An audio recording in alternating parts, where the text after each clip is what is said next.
Ngomongin privilege bareng Mas Panji.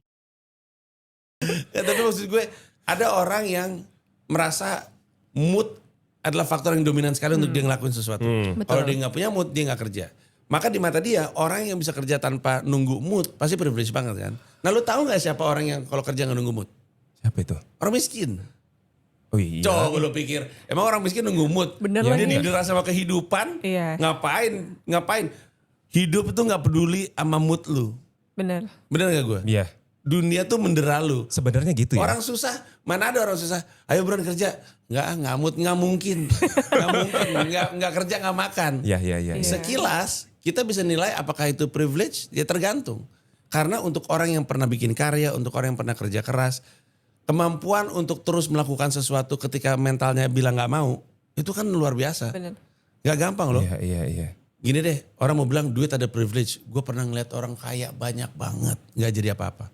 Banyak banget. Benar. Ada orang, gue kenal nih, ini orang kaya, bapaknya kaya raya, rumahnya gede, mewah, sekolahnya di luar negeri, nganggur sampai hari ini. Kalau kita bilang uang ada privilege, kenapa orang ini gak jadi apa-apa? Yes. Bener gak? Bener banget. Ada, gue kan kuliah Fakultas Seni Rupa dan Desain di ITB. Di sekeliling gue itu orang berbakat. Gue pernah ngeliat ada orang yang main gitarnya jago banget, saking jagonya. Satu kampus bergemuruh dengan kemampuan gitar dia. Dia gak menjadi gitaris terbaik sepanjang masa di Indonesia. Padahal kita semua bilang ini orang bakatnya luar biasa. Kalau bakat ada privilege dan privilege itu menentukan kesuksesan, kenapa dia gak sukses? Berarti kemampuan seseorang untuk kerja keras, gak mikirin mood, itu juga privilege kan? Ngerti gak maksud gue? Jadi agak susah nih untuk mendiskusikan apakah privilege menentukan. Kalau kita gak bisa sepakat, privilege itu apa? Kebanyakan akan bilang, gak boleh gitu Nji, lu gila kali, lu mah enak ngomong kayak gitu, lu punya duit.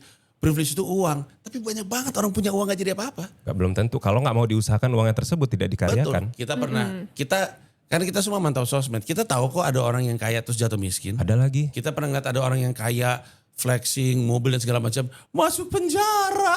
Siapa? Kok kayak kena? Banyak sekali jalan-jalan mulu kerjanya. Iya. Jadi menurut gua sih sukses multifaktor. Dan nggak pernah hanya satu hal yang membuat orang bisa sukses. Itu tentang bagaimana dia memanfaatkan semua resource yang dia punya dengan etos kerja supaya dia bisa sampai ke titik yang dia mau. Exactly. Tadi ya memang Gokil nggak tuh gua? gokil.